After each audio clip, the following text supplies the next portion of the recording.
Hello, everyone. Welcome back to another episode of the Pixelated Echoes. This is episode 47. It is August 24th, and I'm your host, 3-Bit. And if you're watching live, you already know what to do. Smash that like button, subscribe, ring the bell for the notifications, all the things, so you guys don't miss anything pixelated this lovely evening. So we have my co-hosts, the man who drifts through Forza day and night right into the podcast room and the real life embodiment of Felix the Cat. This is the Fuzzy Belvedere. How you doing today, man? And what you been up to? Oh, I'm feeling great. Yeah, we just had a episode of Shop Podcast a little while ago, and man, yeah, I'm still jazzed up about everything from Gamescom, and just been playing, well, like you said, Forza Horizon 5, and really excited about the rumors that are floating around now about Forza Horizon 6. So looking forward to that. Hoping everything is true, and won't get into the poker face stuff. But yeah, now you got me on camera, so like, oh shoot. No, but I'm definitely looking forward to whatever the next Horizon is. But if it's in Japan and rumors true about, maybe unveiling it at the Tokyo Game Show, that's going to be something that sells itself kind of deal.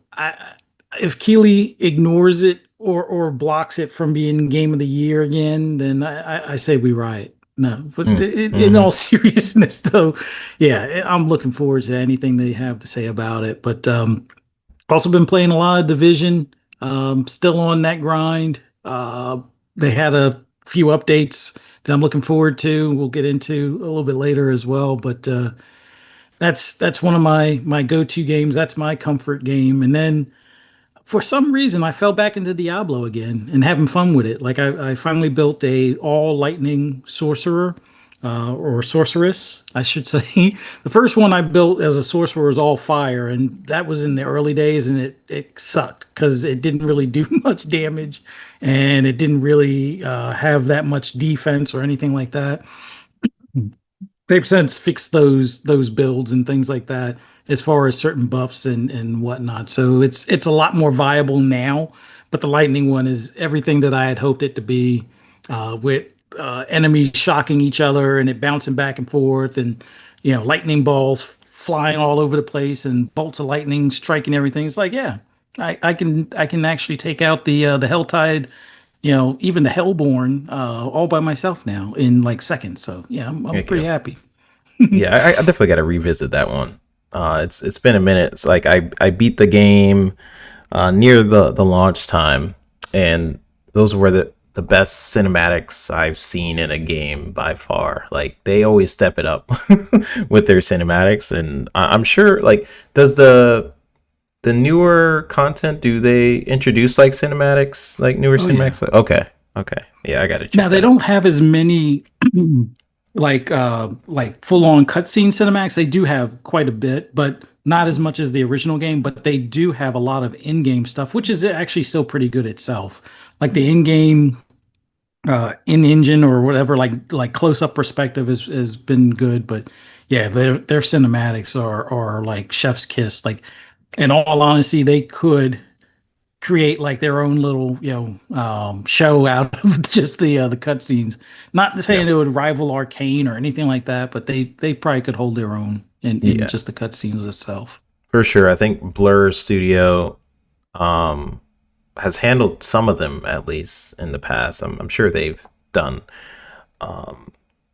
it for the previous cinematics. So I'm assuming they hit up that studio. Blur Studio, if people don't know, they've done the Halo Master Chief Collection cinematics, and I think one of the heads of that studio, Tim Miller, might have been the head at some point. If he was the director of Deadpool, he's super great at understanding VFX and detail, and yeah.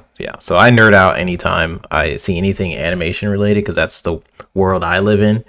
And so yeah, I definitely gotta check that out. Let's see. I've been super busy. just in the production world. Went from being more so for commercials, still doing commercials, but now more so in the phone space, but also dealing with my own TV show, which I will talk about at some point even further when there's more to talk about there. But I think next few months, just keep an eye out on this channel, on my Blue Sky and things like that. I'm sure I'll be posting all about it on all the socials, because it is very exciting, and you guys just get to see what I do outside of gaming and all the things. But for gaming, I've been mostly in my comfort zone kind of mode right now. I've been playing Rematch, and I know it's probably gonna be the same thing the next few weeks, right? You'll be like, Fuzzy's playing Forza, 3-Bit is playing Rematch. We'll see. We'll see when we change, but like, it's just because for me, it's been a while since I played like a multiplayer type game that's competitive and something I could feel like I can get really good at. And it's just super easy for me to jump in lately. And if I long day at work, just play like a game or two and then go to sleep. That's been my life lately. I did get a cat today. So that was crazy. It was a very spur of the moment thing. One of my sisters, her friend, is being forced to get kicked out of the country due to things happening in the world. So he's getting kicked out, which means he needed someone to take care of his animal. So I am doing that. I was like, maybe I'll take care of him for a month or see if anyone wants him during that time. But who knows, may end up keeping him for till he gets back, or don't really know. But he's super cute. He's very shy right now. He's very in a whole new environment and stuff. So super sad for the owner, but we'll take good care of him. I can't wait to hang out with him later after this podcast, see what he's up to. But yeah, super amazing time for Game Fuzzy. We were just on PTK's podcast, The Shop. Go check it out. They're lambasting me about the Forza, possible Forza news, which we'll talk about later in this episode. This is the fastest episode also I put together, so we may be just spitballing, kind of improving some of these topics, which is fine. It's going to be a good conversation. We do that with you guys anyways when we're hitting you guys up in the chat. But welcome you guys to the PXE show. We're going to get straight into the first topic. Let me go ahead and transition us. All right. So Fuzz again came up with this show in like 10 or so minutes, but something I did want to kind of jump into was one of my favorites. That's why it's the first topic. It's Helldivers 2 in ODST. I was going to mention this a little bit on PTK show, but we got into so many different topics. I was like, oh yeah, I have to remember this and this. And then I heard the cat, so I was like distracted by the cat with things going on. So Helldivers and the ODST mashup, it has a mixture of Starship Trooper vibes, of course. Like Helldivers 2 in general is interesting to me because when I first saw it announced, I'm like, that looks like an ODST game. And now it's literally combining partnerships. This to me, it's interesting on a number of levels, because not only is this an awesome partnership, it's interesting in the way that Helldivers 2 is coming to Xbox at all. So like, that's the first thing. Yeah. That's like, okay, wow, Sony, this is Sony's decision. Even the developers at one point pointed out, like, yeah, this was all Sony, thank them, etc., etc. They had a post about that. So that's interesting. But then the fact that they took it a step further to work with the Microsoft team. So it's not just a base level partnership at this point. Like if they're using assets from Halo, or they need the models that they might be using, that means they're in close collaboration with Microsoft, kind of figuring out how they want to do this partnership. So just I'm a huge Halo fan, but Fuzz, I would love to hear from you. Like, what do you overall think about the partnership? Is this a game you're gonna pick up? I know you played a little bit of Helldivers 2 on the PS5, so is this something you're interested in, or are you too busy in Forza and other land right now? What's going on? Oh man, I would love to fit this in the rotation. I currently have it on Steam and love the game. Even though I didn't play it for maybe more or that much beyond like the 2 month period. Love the fact of the skins that they offered at that time because it looked like everything from Battlestar Galactica to Judge Dredd to even some Star Wars looking stuff. So the fact that they're doing that collaboration with Halo for ODST and stuff like that, that's the best way for them to come to Xbox. Like, not just put the game on Xbox, but actually incorporate the actual ecosystem into the game. It's almost like its own welcoming party to some extent. So yeah, I'll probably pick it up at some point or see if there is a way to get the skins for it on Steam. If it makes it so I can't get the skins that way through Steam, then I'll probably wind up picking it up. But it's going to be a tight fit between Diablo and Forza Horizon and Division, only because those are like my black hole games that I'll spend hours on in. It's like I might play a lot of Division today, a lot of Diablo tomorrow, and for me, Forza Horizon's like a daily, at least an hour or so. So it's like it as much as I enjoyed that game, this is actually, I think, the best way for Xbox players to get into the fight.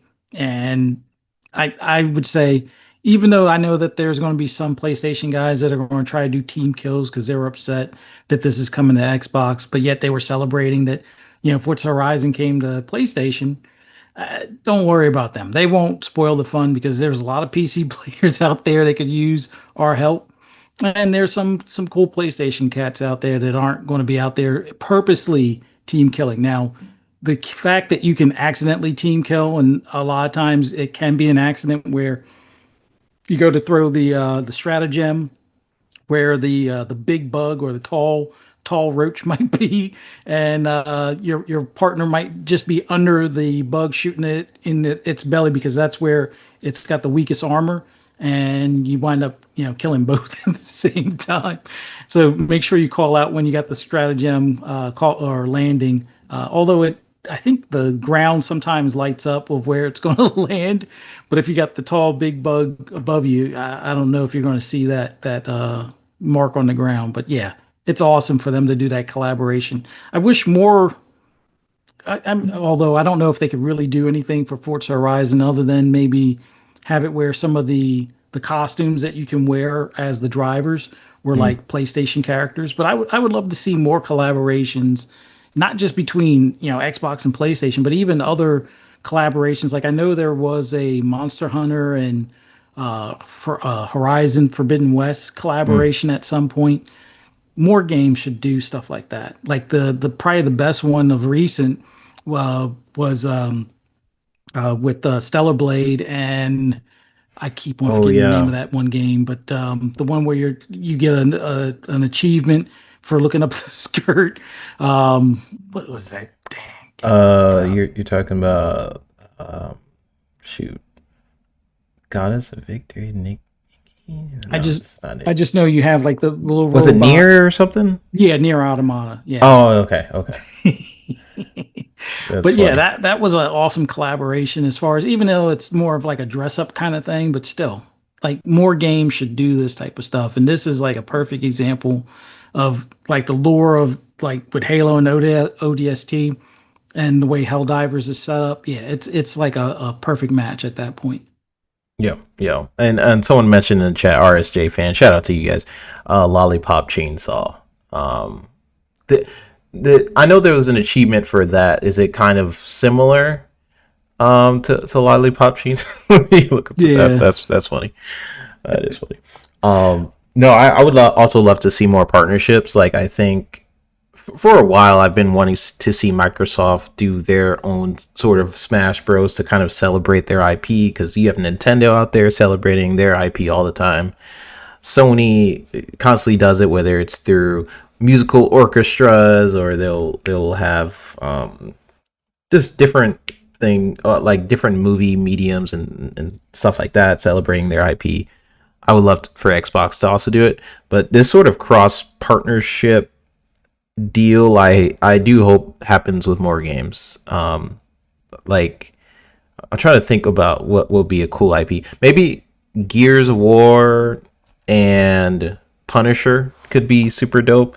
Like I know a lot of people want Coalition to just straight up do a Punisher game, but if they can't, just put them in as a skin. That could be really cool, like some sort of Marvel thing. Fortnite does this really well. Obviously, they during the Gamescom, which we'll get into, they are doing a partnership with Squid Game. I am curious on how that's gonna work.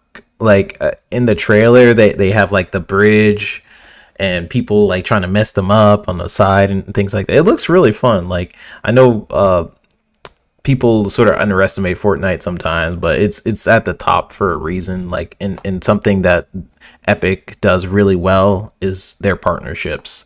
They are pretty well known for it. Like they had Drake and Travis Scott and all these other celebrities making big events out of them. The Drake one, I can't remember if it was Drake or Travis Scott, when he was basically rap performing in the game, and you see like a big Travis Scott. I think that it was the Travis Scott one was the first one I did, and that was amazing because like I don't even like Travis Scott like that, but just being in the like just looking up and just seeing this huge dude rap and stuff, and then I believe I might be getting it mixed up in my head, but there was like a black hole event around that time. Yeah. I can't remember if it was like after that performance, but there was some black hole event that Epic pulled off where everyone gets pulled into this huge black hole and then they shut down the game. And yeah. I was there for that event, and that was that was freaking incredible. And I don't normally join the events, so when I did it, I was like, "What the heck is going on?" I had no context. I'm like, "Oh, what's this?" And then I jumped in, and all of a sudden, everyone was like, "Whoa!" getting sucked into this black hole. And they had like a Galactus one that was really cool. Which might have been similar. I don't know. I'm getting it all mixed up in my head, but they've had some really cool events for sure. JP Games says Fortnite during COVID. Yeah. So amazing partnerships. I think this is a cool collaboration overall. Like as soon as I saw it, I'm like, yeah, I'm getting that because I love ODST. I remember I had this painting on my wall as a kid when I got the 360. I painted the ODSTs. Like a mural on my wall. Like I'm a huge Halo fan. It's cool how they even are taking the weapons. The footage is showing right now, so they have like the assault rifle, the pistol, and the skins. This is a good opportunity for me to jump into Helldivers as well, because like I'm not really on the PS5 as much. It's just super dusty. I have a PS5. I only play certain games on the PS5. Like I play Spider-Man on the PS5 and I play Last of Us. Any other game, I'm like, is it on like PC or Xbox or something? I don't know. It's just goes into the ecosystem conversation. It's just preference, right? Where you prefer to play. And so now that it's popping up on Xbox, it's the same thing that Forza people have done. People who could have bought Forza all these years, it's been on Xbox, it's been on PC. All of a sudden it comes to PS5 and then bam, it's like hits the top of the chart. So it can happen vice versa, which is why Square Enix is doing it with Final Fantasy, finally dropping that on Xbox. You are starting to see them open up a little bit more. So super cool partnership. I'm down. I am totally down. I'm going to read some of the chat. Let's see what you guys got going on. Appreciate everyone for dropping on in. We got Sappho, Big Mad Mo saying good evening, folks. We got RSJ fan as well, saying, hey guys, saying you should hop into Forza Motorsport, Fuzzy. You saying that earlier. We got JP Games, Dusty saying, hope Fuzzy and 3-Bit been well. We've been great, man. Thanks. This is like we're running our podcast marathon right now. We did VTK show and now we're doing this. So Satnus says, play Helldivers 2, game of the generation. I will definitely check it out. This is my first time willing to check it out. And look, I jumped at the perfect time. Now I love Halo. They're introducing me with ODST in there. It's great. It's great. Sappho says, don't worry about PS players. They didn't buy the game. He was saying that around the time when you were kind of talking about it. I think they did okay with the sales. I know PC definitely exceeded it, but Sony, for them, it surprised Sony. I do know that, because all of a sudden they were like, whoa, Helldivers 2 is doing good, and it was in all their investment calls and things like that. They kept mentioning Helldivers 2. In my opinion, they didn't have it set up properly, like their systems in place for that success, because all of a sudden they're like, hey, let's region lock it. Let's around that time, if you guys remember everything Sony was doing, let's make it so everyone who bought the game in other countries can't play it anymore, because we want to lock them into our structure. So yeah, is where we're at. But they have to learn that stuff. They don't typically do a lot of live servicey titles, so it's a learning lesson for them for sure. I will just say, if Sony is ever listening to these shows, don't listen to Bungie, because they steered you wrong and canceling Last of Us. I'm just saying. We got TJan saying, hello, Web Dave just ended. What we talking about? We are talking about ODST and Helldivers. Appreciate you guys for dropping on in. Sappho says, I've only played Astro on my PS. Astro is one of those games. I really like Astrobot. I think it's a good game. But it is kind of annoying that the fact that, like, you have all those amazing controller features and it's only on that game. I guess like developers can selectively kind of figure it out. Some games I'm like, this is a gimmick, whatever. It's going to mess up my gameplay. But if it's a little bit more of a laid back type experience, where it's not necessarily multiplayer focused or whatever, then yeah, like an Astrobot, where it's cool. It is cool. It's like an addition. You don't need to have it. Hopefully always having the option to turn it off, because with PS5 it does freaking destroy your battery. I will say that. But I did enjoy Astrobot. I think it's a good, like, if you're just getting a PS5, you're only gonna have a couple games for it. It's a pretty good, like, game to have for the PS5. Omi Tony says, playing through the Halo Infinite Battle Pass to get hype for Helldivers. Yeah, I forgot, that is another game I've been jumping back into, was just Halo Infinite. Just not any hype for Helldivers, but just, I don't know, randomly. So let's get into the Gamescom, Fuzz. Unless you got anything else to say about ODST, Helldivers? All right, let's. Oh, you're muted. What are you saying? No, other than it's a worthwhile pickup on Xbox. I enjoyed my time playing it on Steam. With a group of friends, it's awesome. With randoms, it can be awesome or frustrating. The harder difficulties, I recommend friends over randoms, at least until you get a couple of groups or something like that, just as a backup to go for like some of those better stratagems or better resources and stuff. Yeah. I've seen so many funny clips with Helldivers when it first came out. Like, I think people remember like the TikToks and things like that. So for a new player like me, it's gonna be interesting. It's gonna be really interesting.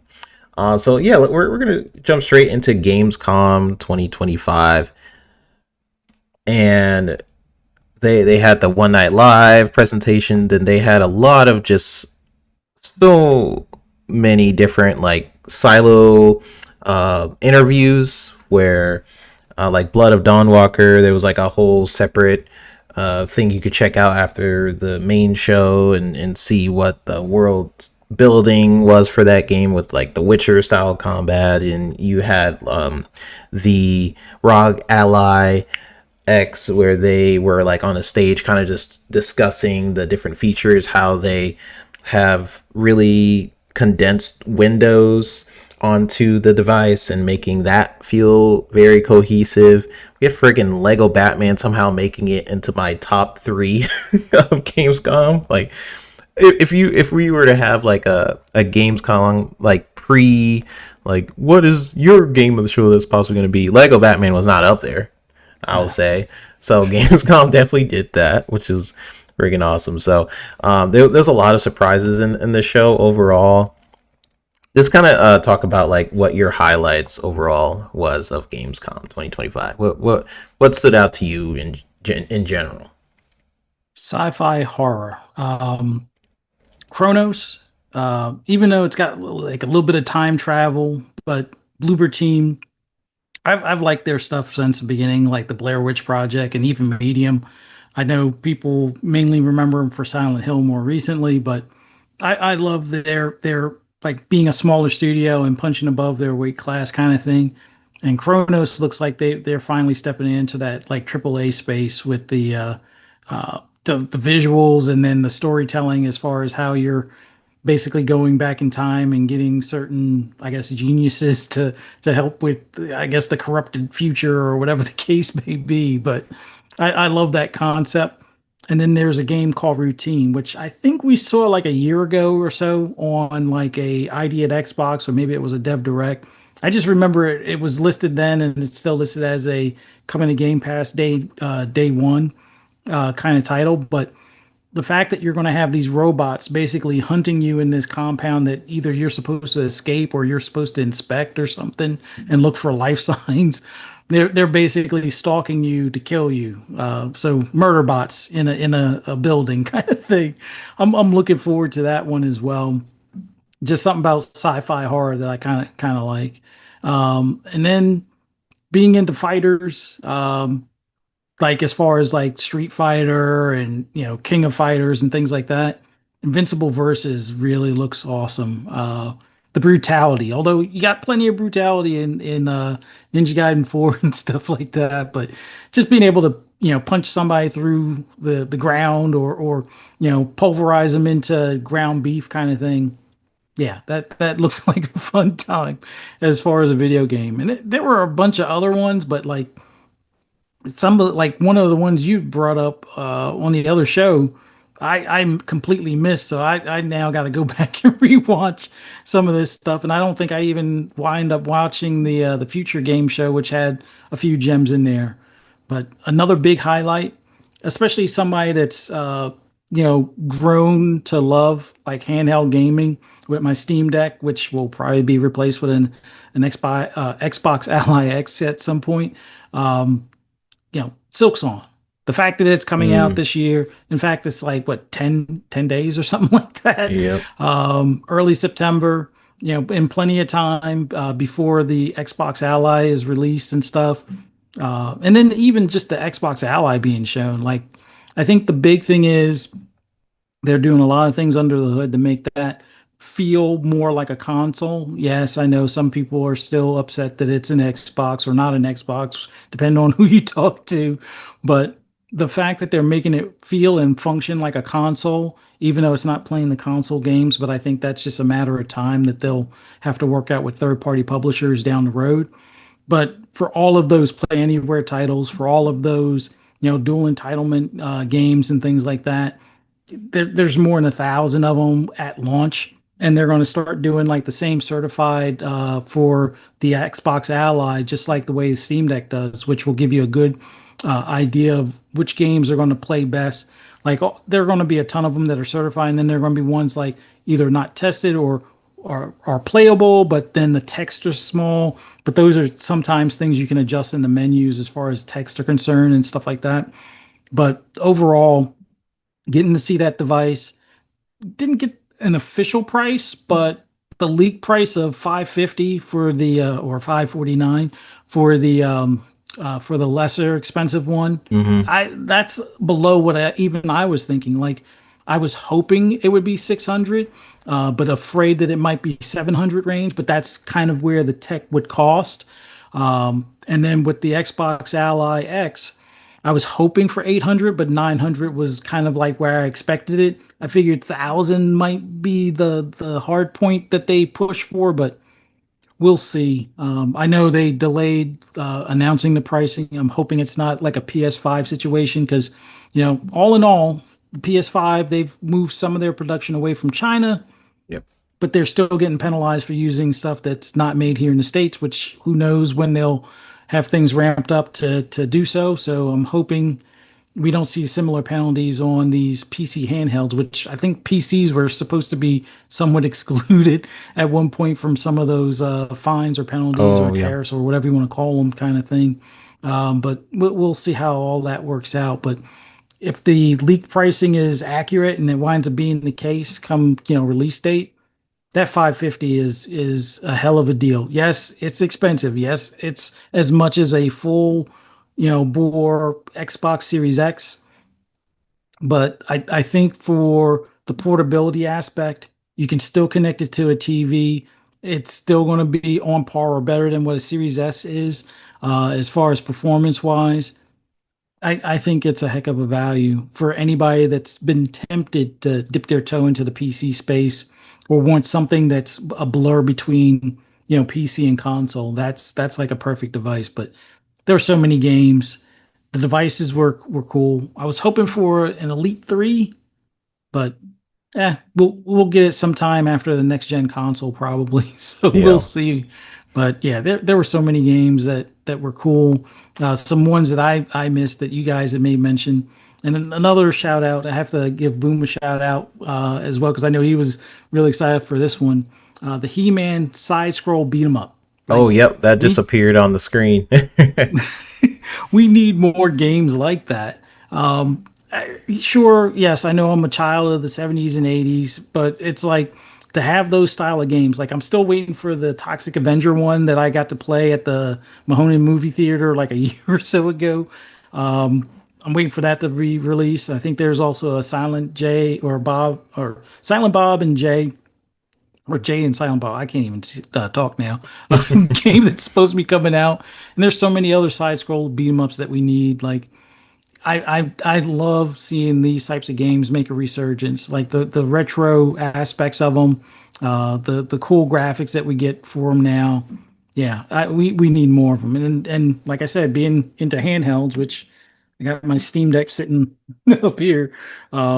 Yeah, those are perfect on something like a Steam Deck or like an Xbox Ally or Legion Go or any of those devices. So yeah, looking forward to it. Yeah, it was a lot of awesome highlights. I think the game you're looking for, that I was trying to remember the name. I was like looking at like what the heck was I talking about? Cinder City. So that was Yeah. kind of like the it reminded me of Division. Like the animations are need a little bit more work in terms of like smoothing it out, but it looks like that Division kind of gameplay where it's a little bit more open and like the movement. They do have vehicles, so you can like jump Yeah. on a bike and stuff, which is really cool.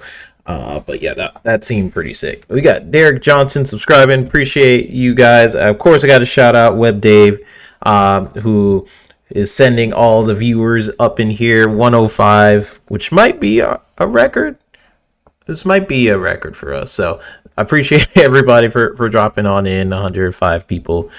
Be sure to hit the subscribe button. Like we are chill gamers. We just discuss what we essentially think.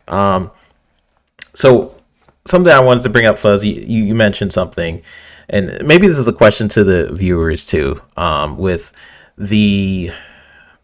With the ROG Ally X, right? So there's a toxic kind of conversation with that, in my opinion, where I do get the disappointment of like, hey, this is primarily not an Xbox device. Like it's not. fully just Xbox branded. But to me, Mhm. I'm like, okay, if it's able to have the features that Xbox would have done anyways, would it be semantics at that point of like you really just want the branding? Like, is the branding the important part to you, or the actual device? Because if Xbox was going to do everything that's in the ROG Ally X, then what is the real complaint? That's maybe that's just me. Like, I'm just like, okay, it's partnered up with ROG Ally, and I am genuinely curious of like your thoughts of maybe I am biased, so like maybe it's coming from there. But like Mhm.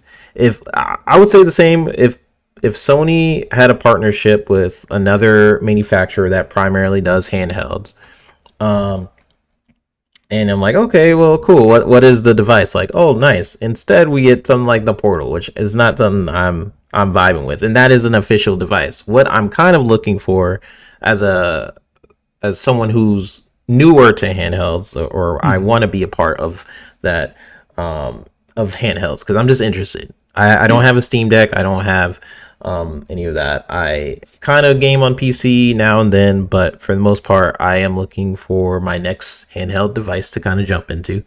And what I'm seeing looks freaking appealing. So, Yeah. just a question to you and maybe to our audience out there, like, do you think people are kind of justified in like that not being enough super this is Xbox only device, no one else is involved, or like what are your general thoughts on that?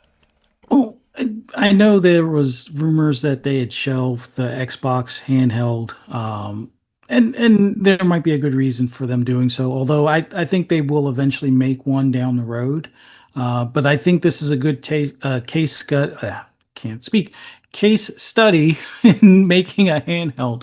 Like technically, if it was just going to be Xbox working on it, we probably wouldn't have this device for at least a year or two.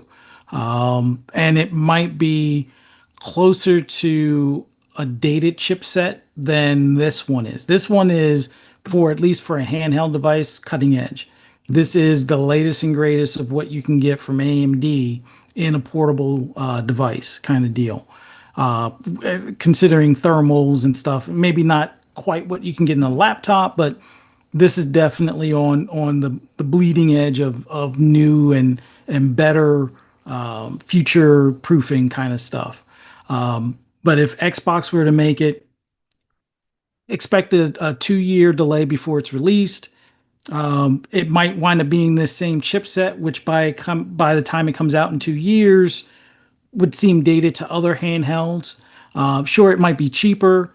I mean, well, then again, the Switch isn't really cheaper or as cheap as I think it should be for the hardware it is, but that's a whole nother story. But if Xbox was to make this device themselves, there would be a lot more lead time before it would be ready to go.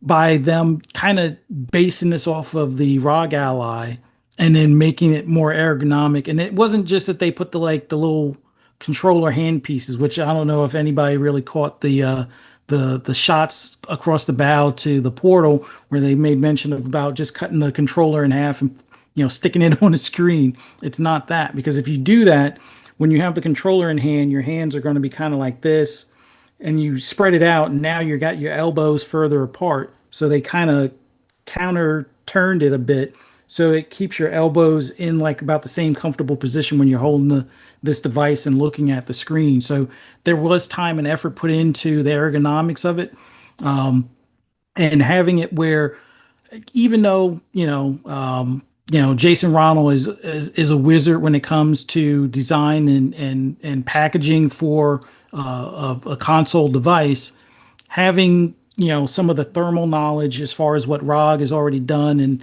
had to work with for this portable device, it's kind of a not really a leapfrog, but it definitely helps the production of this as far as having a team that's already has a device out in the wild, and they've had to make changes from the original Ally to the Ally X, and they've kind of seen where and where not to put like the SD card, a few other things when it comes to placement of fans, the cooling, and so forth. So it also helps Xbox kind of, fast forward a bit, faster as far as partnering as opposed to learning all that stuff on their own, with a clean slate or a fresh design that they come up with from scratch kind of deal. So I think all of those that are saying this is not an Xbox, pick another argument. Like it has Xbox on it. Is it made by Xbox? No.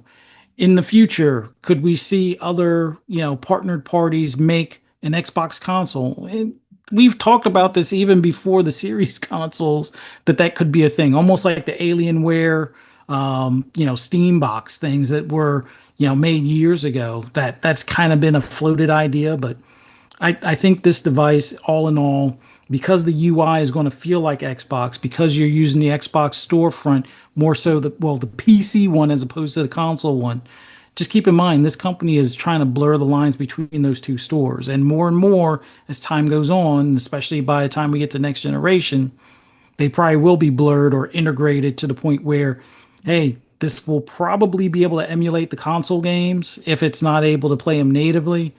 If you own the game, it'll probably be like a thing that, oh, it verifies that you own it and you can emulate it on that device with it being installed on the device as opposed to streamed, which this thing can still do the streaming, just like a Portal. You can do console streaming. You can do Wi-Fi streaming of Game Pass Ultimate and any of the games that you own type of deal. Or you can have your console in sleep mode, but still access your library that's on that console through this device.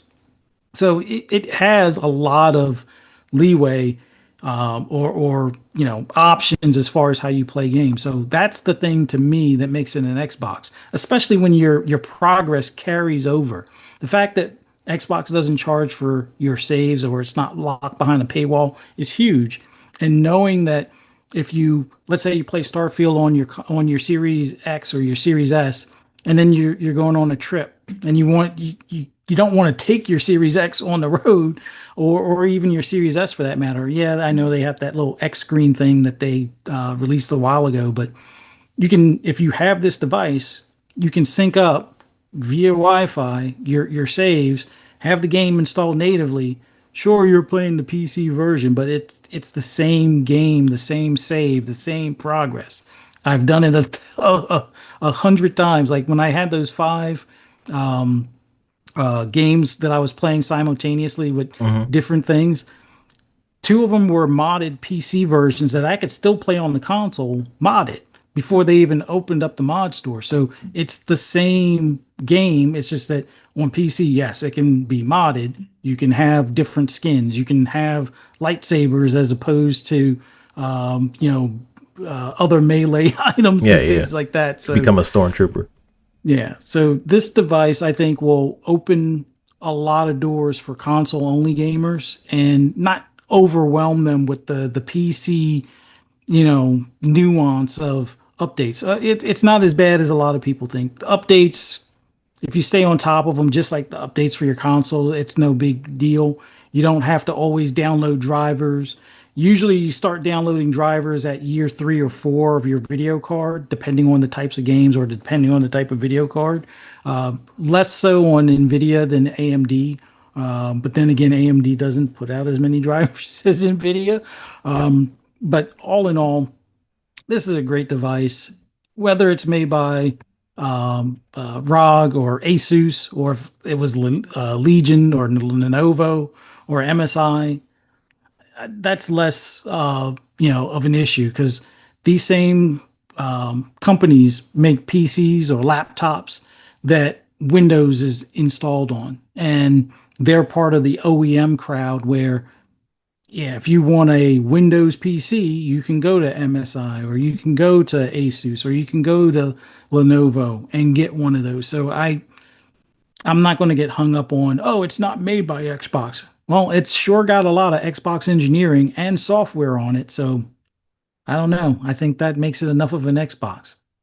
Yeah, That's me. and I think so many good points you made there. I think the fact that with this version of the RAG ally, because there's been different allies that some people have mentioned in the chat, is the fact that now that they were working so close with the Microsoft engineers that they're really polishing the handheld experience going forward. And then I know they mentioned that they will possibly go on the pass allies and increase the experience overall on those as well for people who already have allies.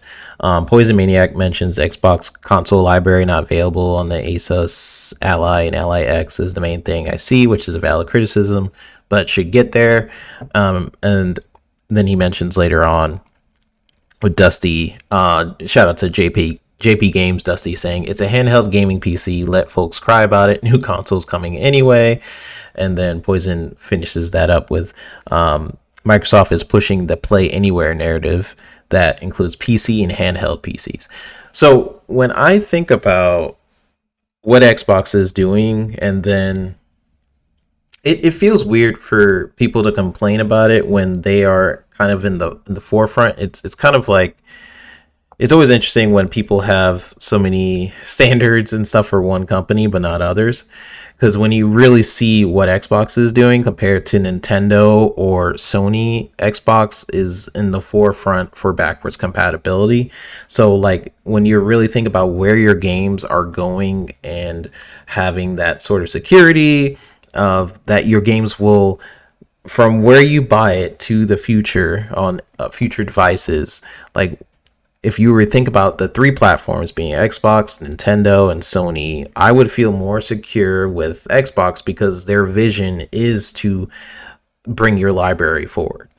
Where in Nintendo, it has historically have not been that. They have attacked people in lawsuits multiple times for trying to display their games. You know, even like recently, someone they bricked someone's console because they thought something he did with his game. Like if you were to just look at the three platforms for where they are going, for the roadmap of their company, and you'd be like, okay, going forward, what is the strategy for backwards compatibility? Xbox is by far in the lead, and they have at least established themselves to make it easier with their Play Anywhere initiative. Where you can not only just play on the console, you can play on PC, and like I personally really like that initiative, and they are doing by far way better than Sony and Nintendo. So it always feels weird to have those arguments where it was like, well, they could have done this. I'm like, at least they're doing it, you know. Like their strategy, if you really are looking at value, and that's just why I personally like the Xbox and is the value proposition of Game Pass and their backwards compatibility program, and kind of where they're taking their ecosystem. Just going forward, I feel a little bit more secure in this digital age, right? There's only with where we're going with digital rights and stuff, and games being taken away, and you don't know where your games are going backwards compatibility wise. I just feel like if you were to compare out of all the three, Xboxes in a pretty good spot.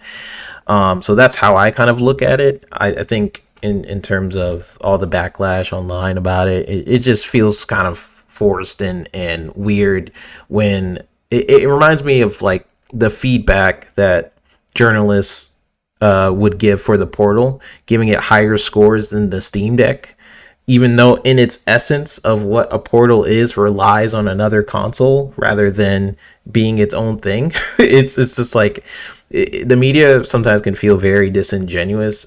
I'm just all about, where can I play this? Is it fun?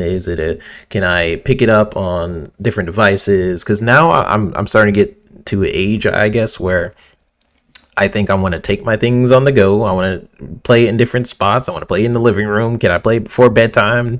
Because I'm getting busier in my life. So I really value getting that ease of use. Like Sony for the PS5 is like where the whole saves thing is very convoluted on their platform. So I'm glad that Xbox is at least thinking about this stuff, making it easy for you to use, and their whole cloud service, you don't really have to pay for it. It's part of the service, good stuff. That's just my opinion, but let's see what you guys have to say in the chat. And I appreciate everyone for dropping on in. 101 people on my screen, so appreciate everyone in here. We are Pixelated Echoes, me, 3-bit Fuzzy down there. Web Dave coming on in. He says, everyone please hit the like button earlier on. Poison also shouting us out, saying punch the like button, subscribe to show some support. Appreciate you, Poison, as always. Dave Reezy earlier, he was saying, what's up with Replaced? We're going to get a little bit more into the games, because there was a couple of standouts, and Replaced was definitely one of them. So I'm definitely going to talk about that in a second.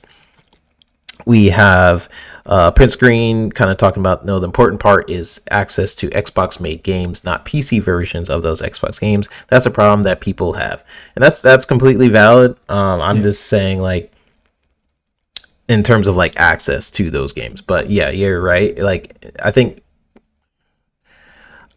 what Xbox is trying to do with the Windows experience is make that as seamless as possible, so that way when they have a game that doesn't have native support or anything, you could still access it. But yeah, I agree. One of the things, I just want to say this real quick. One of the things that I think that they're going to probably have worked out, I can't promise this, don't quote me on it, don't kill the messenger kind of thing, but I believe, at least on the first party note, they'll definitely have it where anything you own for console that's first party will more than likely be playable on this device. One of the things that I want them to do, so a lot of people kind of get an idea of their library that they have now, which games are play anywhere, is to have that as a searchable thing in your library. Like, you could do that on the phone app, I believe.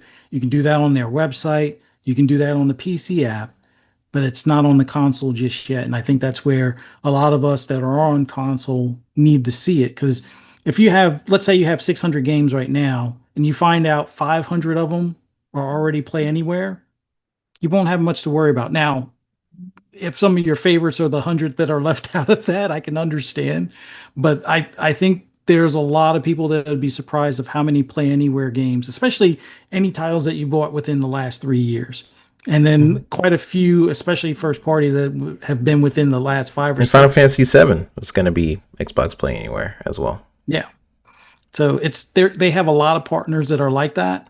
The one thing that my complaint is on the Play Anywhere, at least on first party, is that some of the saves are separate. So, like I said, Starfield, console and PC, same save. You can play the game, leave off at the exact same spot, exact same time frame, everything. But Fallout 4 is not. But that was before they were acquired. That game was released in 2015, and they weren't acquired until, I think it was 2019. So there's that. But that's stuff that they are constantly working on. So for anyone that has a large console library, digital library, I have to qualify that. If you have a large digital library, I'm confident at least the first party and many of the third party publishers that you enjoy, although Rockstar is probably not going to be one of them, or Take-Two might not be one of them, but Probably not. we'll see. A lot of them are on board with, especially their newer games, and I can imagine them feeling a similar way on some of their older games by the time next generation comes along, or maybe next year by this time after the release of that Ally, Xbox Ally and stuff. But don't quote me on it, but that's the working goal that they're pushing towards, and it's pretty close, I would say. Yeah, I believe so too. We got RSJ fans saying, exactly, I feel safer playing on Xbox than I do with playing even my Xbox One and older games, 3-bit. Yeah. It's just all about like your perspective, right, on certain things. That's my perspective in terms of, if you're really trying to think about where your games are going in the future, Nintendo is last place for the security of backwards compatibility, things like that. Dave Reezy says Xbox is headed down the path of being open and universal, great for consumers. JP Game says, man, since it's a PC, all Sony PC games should play well on this thing. And you can do Sony's PS Cloud app. That's the thing that a lot of people are either intentionally not talking about, or they don't want to mention that on an Xbox device you will be able to play a lot of Sony games. You'll be able to play Spider-Man on the Xbox ROG Ally X, so that's gonna be interesting. But it's also in a time where the console wars and stuff like that it's over. You know, things are going to start blending with each other, and it's going to be weird seeing you open up an Xbox game, you see a Sony logo on it, and then on the same thing on the PS storefront when you open up Forza, you see Xbox stuff on there, right? So it's definitely interesting. Cage says, I'm late, but I'm here. Sup Fuzzy, sup 3-bit. Hello, Cage. Appreciate you for dropping on in. Arshay fans say they make it easier, even for me, who feels like I'm gradually losing touch with tech.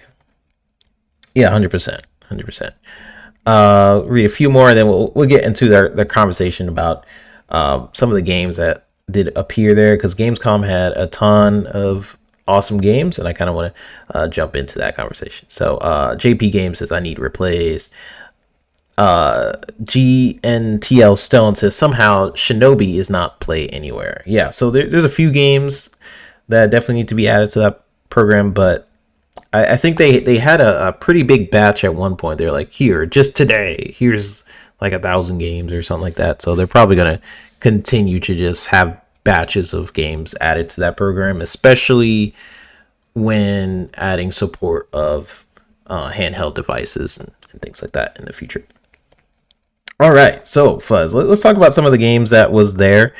On the screen, a couple games have been popping up that I forgot about as well, but Swords of Legends is a game that I'm interested in. I'm going to actually go back to it in the clip if I can find it.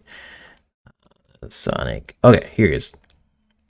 So that game is super interesting to me. That's basically like a Black Myth Wukong type of game in terms of like the physics of like how you're moving, and the weird sort of mythology based creatures, and so that one was like, oh, okay, interesting. I am not really a Souls-like person, so we'll see if that ends up being a game for me. I just like the creature designs of some of the people he's facing. He was facing this flower-headed, it's not in this trailer, but in another trailer he was facing like some flower-headed creature, and it was like blooming as he was kind of moving. I was like, whoa, that looks trippy and freaking awesome. So that looked really cool. We had, of course, Lego Batman. This was also in the trailer.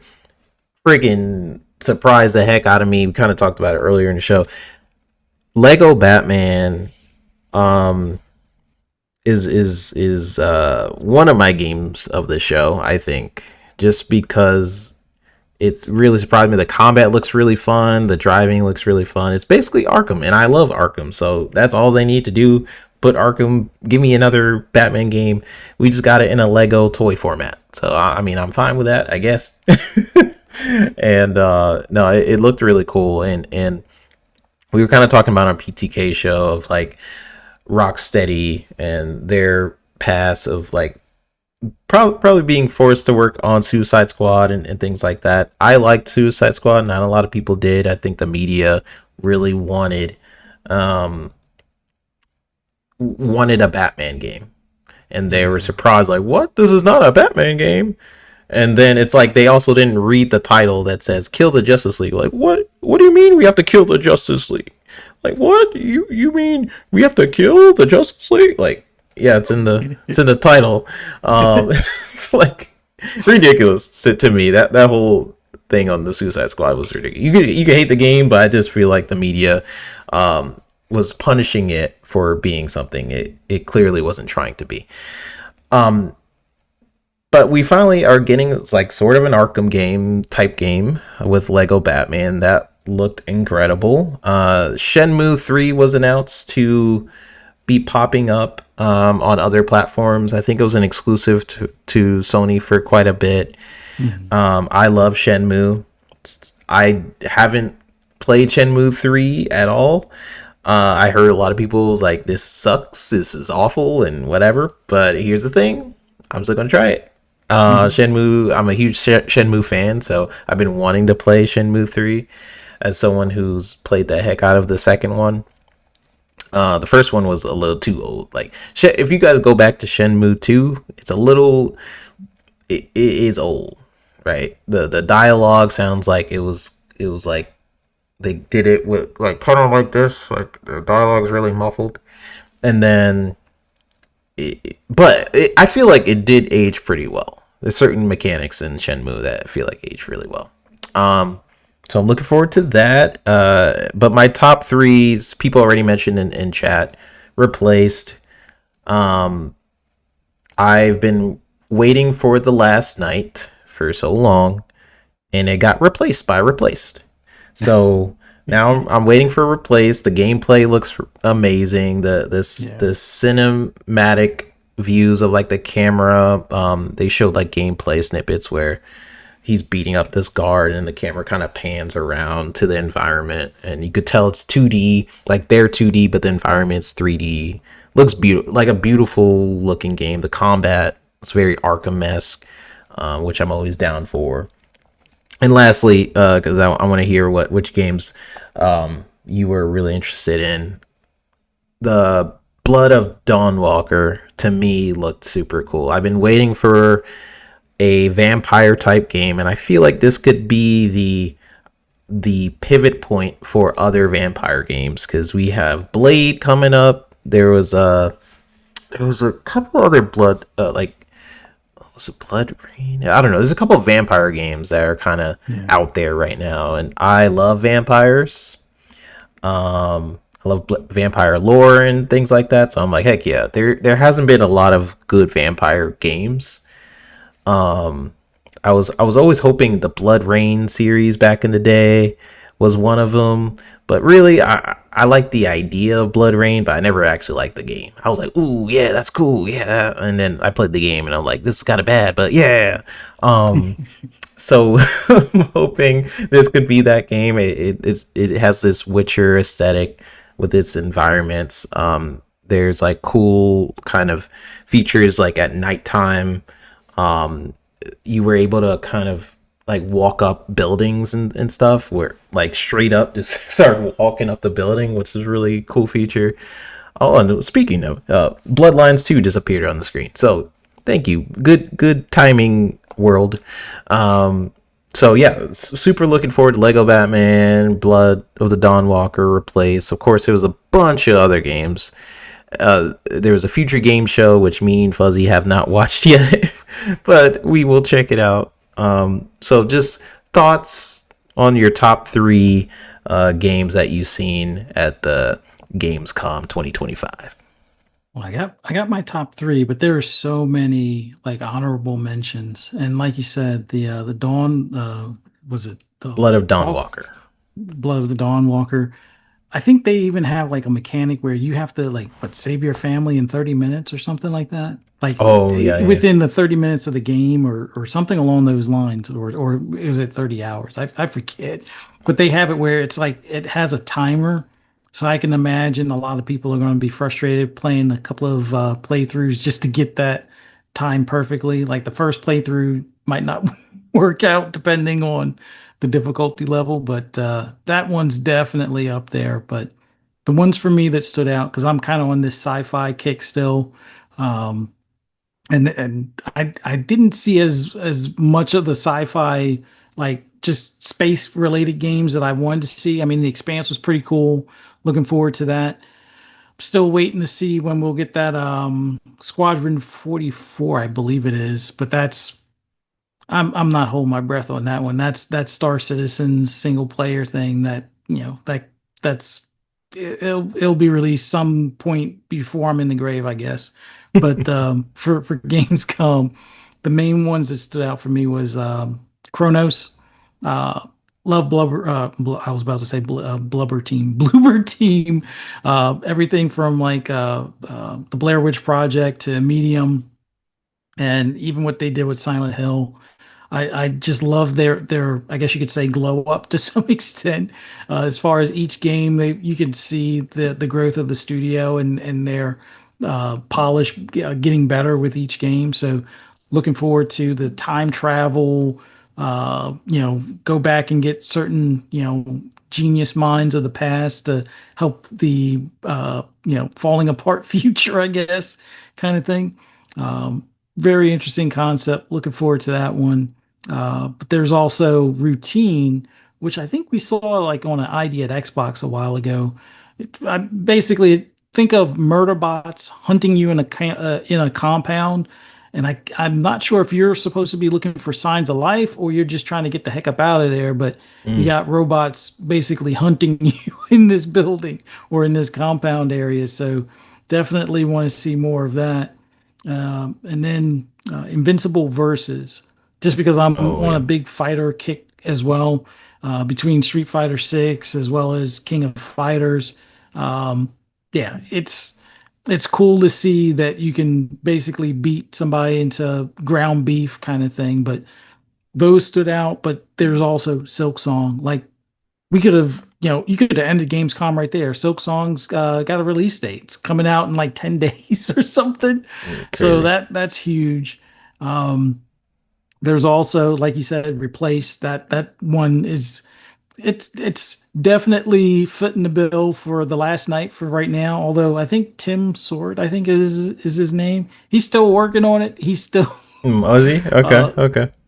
he's still working on it. I think he's shown it to like other devs as far as some of the progress, because he stumbled on something that was weird. It was like how to redo any retro game in like that newer 3D look kind of thing. So Mm. I think he was playing around with something like Choplifter or something like something from my childhood kind of It game, does suck and it though, actually right? make it. Because he made that game, and it has that was a new style that he basically Mhm. created, and other people's like, and they're doing it first. But yeah, sorry, go ahead.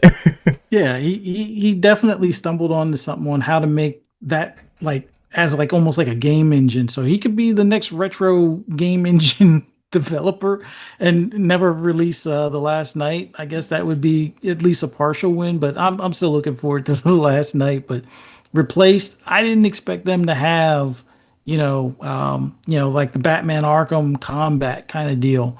The fact that they're incorporating that into like a 2D 3D world, but 2D like side scroll kind of game.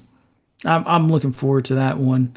But like you said earlier, that game that you had mentioned that I must have missed the trailer for. Was it Cinder City or Cinder something? City. Yeah, I almost Yeah, forgot it again. yeah. That looks awesome. There's a couple of other ones that look awesome. The He-Man game. I know I'm an Oh yeah. 80, 70 Hmm. and 70s and 80s kid. So having a He-Man beat 'em up, that's we need more of those. We definitely need more of those types of games. Like I'm still waiting for the Toxic Avenger one. Oh yeah, that There's a just appeared J on the screen as soon as you said it. That's crazy. there's a Jay and Silent Bob one that I'm waiting on as well. But having He-Man, I mean, we need Thundercats as well. That one should be one. I don't know if anybody remembers Hawks. I can't remember what the if it was just Hawks or if it was something else. But they were like the bird version of the Thundercats, basically. But we need more games like that to be released type of deal. Like the Teenage Mutant Ninja Turtles was pretty cool. Yeah, we need more of that type of stuff. Um, I'm trying to think. There were some other ones. I know that there's one game. Well, an older game. They got some more news at Gamescom. So Mm. even though, yes, I know the game is what 7 years old now at this All point. right. The Division 2 is getting the survival expansion, much like Division 1 had Survivor as its like a DLC and stuff where it was the true extraction shooter. Like I still consider Division the base game an extraction shooter. You go in the dark zone, you could lose the stuff you get. You don't lose all of your gear, luckily, but you could lose the gear that you basically try to recover and extract out of there. Right. Survivor was like the hardcore version of that. And it seems like I think at one point that was the original vision for the Division, where that beanie cap that everybody wanted and that bomber jacket or down goose coat kind of thing. Mm-hmm. Yeah, that you need that stuff to survive the winter in that game. So it's like you could either stand by a trash can that's on fire, or just get more winterized clothes kind of deal. So yeah, I'm looking forward to that. In DC, we're gonna finally get snow. I wanted this game to have seasons. Like I hope they can figure out a way to do like Forza Horizon and do seasons for Division 3. They're not talking about Division 3 just yet. They're talking about the mobile game, which that also has a feature that I want to see in Division 3, where it's like the persistent open world. And a lot of games have this. Like Diablo has this. You can see other players in the open world, and you can kind of team up with them without necessarily having to, party up with them. And it's something that the first Descendant did. And then in Destiny, you had global events where everybody can participate against like that big tank spider thing, and get shots on it, and you can get a decent drop. Like I would like to see Division do something like that with like a trash truck that circles around, and you have like all elite cleaners on it or something. Or maybe You mentioned like the garbage truck and do something. Yeah.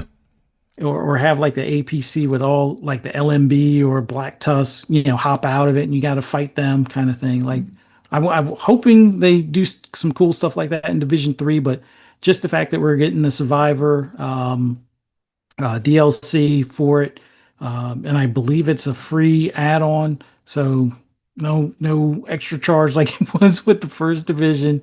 Yeah, they definitely. They're keeping their fans somewhat happy by continuing to support this game. I'm glad that they got more financial support or more devs on board. It sucks that they're not going to do an Outlaws 2 or whatever at this point, but for right now, I'm glad they're putting the resources to Division 2. But like I said, there was a ton of other games, some that we've seen a little bit about, like maybe a year or two ago, and we got some updates, but my main two, Chronos and Routine, are up there, and then Invincible Versus. That's my highlighted 3. Heck yeah. And someone mentioned in chat, and I'm gonna bring this up. I was finding gameplay of it. But Exomecha has also had an announcement, which is crazy. I forgot about that game. So I'm putting up the gameplay. It is now up on the screen. So this is Exomecha. Here's the thing. They announced this so long ago. I'm trying to remember exactly when, but it was supposed to be this huge Xbox partnership at the time. It was part of an earlier show of like the Series X, I think, when it was first announced, right? Mm-hmm. I think that's how long ago. Because we're like, because I remember around that time we were talking about ray tracing a lot, ray tracing, and there was like a couple of games that was doing it. There was like some indie game at the time. It was like a first-person, super pretty indie game made by like one person. I can't remember the name of that, but it was that, and then it was Exomecha. Yeah. The other game was kind of like a Stellar Blade like game, and I can't remember. It was like something light or something. I can't remember it now, but I know which one you're talking about. Yeah. And shout out to you. I'm trying to see who mentioned this in chat. If whoever said this in chat, thank you, because I had no idea that this game was coming back, or that they had any update to it. So this is the thing. You guys come in the chat. I learn, you learn. Bada bing, bada boom. Appreciate y'all. Bright Memory, thank you. Prince Green says Bright Memory. Yes. Bright Memory in this game, I do remember them kind of coming back and forth of like, oh look, this is a Series X exclusive, like, woo. And Bright Memory took some time to come out, and this is still not out. And we're almost at the end of the generation, which is funny because to my memory, this was like a release. It was supposed to be like a release title for Xbox, but here we are. So overall, Gamescom kick butt, y'all. I really enjoyed Gamescom this year. There's so many snippets. Like, you can watch the show, the One Night Live thing. It was like okay, but to me, what I really liked was after the show, they had all these different developer gaming, like 10-minute presentations for a lot of these games. So that to me, I really liked, because any game I was interested in, there's some other video or something of them diving into said video. Like I think Cinder City had one. Blood of the Dawnwalker had like a 20-minute or 10 or 20-minute presentation that you guys should definitely check out. So overall, great year. I kind of want to focus the conversation for this next topic, Fuzz, on what's coming up for the future. And that'll be more so to the future of some different showcases coming up. We know that at the end of the year is usually the Game Awards and things like that. So we'll get into that discussion. But first, let me read some of your guys' chat messages. Appreciate you guys. Dusty says, wait, when is Replaced coming? Not sure. Let me see. Next year, I think it's set for 26, but I don't think they gave an exact date. But they definitely gave a heads up of some more of the stuff to look forward to in it. Yeah. Sometime next year. I don't think it had a release date, but they gave a release year, which I believe is sometime next year. Because that got pushed a couple times. So I think they're just being a little bit more lenient on the actual date, but to be announced. It's so weird. Some places say to be announced this year, 2025, and then others say next year. So I'm not sure. If anyone knows in chat, let me know. But as far from what I remember, I don't remember them saying exactly when, but we'll see. Sotness says will be replaced by another game. Replace is already replacing another game. I don't think Replace can replace itself, if that makes sense. We got JP Games saying Invincible looks dope, can't wait. Let me scroll up a little bit further, see what I'm missing. Okay.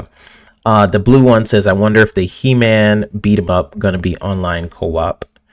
I think it will be. I haven't seen the studio that makes it, but if it's the same people that made the Ninja Turtles one, then it's almost guaranteed to be a multiplayer type game. But I haven't seen who's making the game, but I would hope so. It's Trey Bone. Shout out to you, Trey Bone, that says, anyone been watching the Exomecha shorts on their YouTube channel? He made me go check. I'm like, Exomecha? Like that Exomecha? And I went to go check. And then, yeah, they've been posting some updates on the game. So shout out to you, Trey Bone 408. You are awesome. He says, JP says, has anyone played Rogue Prince of Persia? I like it so far. I haven't. But have you heard of it, Fuzz? Yeah, it's one of those that was kind of like a shadow drop into Game Pass like a couple of days ago kind of thing. Like we're getting like some nice treats coming to Game Pass as of recent. I'm gonna have to give it a try. I've just been so busy as of late. I haven't been able to really get to games out of my normal rotation, but I'll definitely give it a try because I like roguelike type games. So, and Prince of Persia is always like a good, kind of like side scroll, Metrovania kind of thing. So with a roguelike type deal, yeah, I want to see how that plays out. Or I think it's a roguelike. I could be wrong. But yeah, I definitely want to give it a try. Yeah, because I missed the last Prince of Persia game, and that seemed right up my alley. So I gotta check that out. Satnus later says the way they did the background while climbing was a cool idea. Very much enjoy the wall climbing. He later says from Dusty. Let's see what else you guys got. Big Mad Mo says Bright Memory Infinite fell flat, and I heard was hella short. Yeah, I mean it was made by one guy, right? So Yeah. I think for what one guy did, which was he was really just pushing the graphic envelope at the time. Like there wasn't a lot of developers doing what he did at the time, which was some heavy ray tracing. Wow, this is one of these words I can't say right now. Uh, and I think he was using UE4 at the time. I don't think 5 was out, so he's using UE4, and he's just really pushing the reflections and things like that. So that's what people mostly knew it for, like because a lot of people during the time that game came out was looking for what game is pushing the graphics on a new box like the Series X. Like, what game can I get that's different from the Xbox One or the PS4? Like, woo! And that game was coming out, and like you could see the shiny visuals. And Watch Dogs was another one that was at the time. So people was just looking for it, and yeah, it was really short, but Yeah. and the gameplay was like it was alright. It wasn't all that, but one guy. We have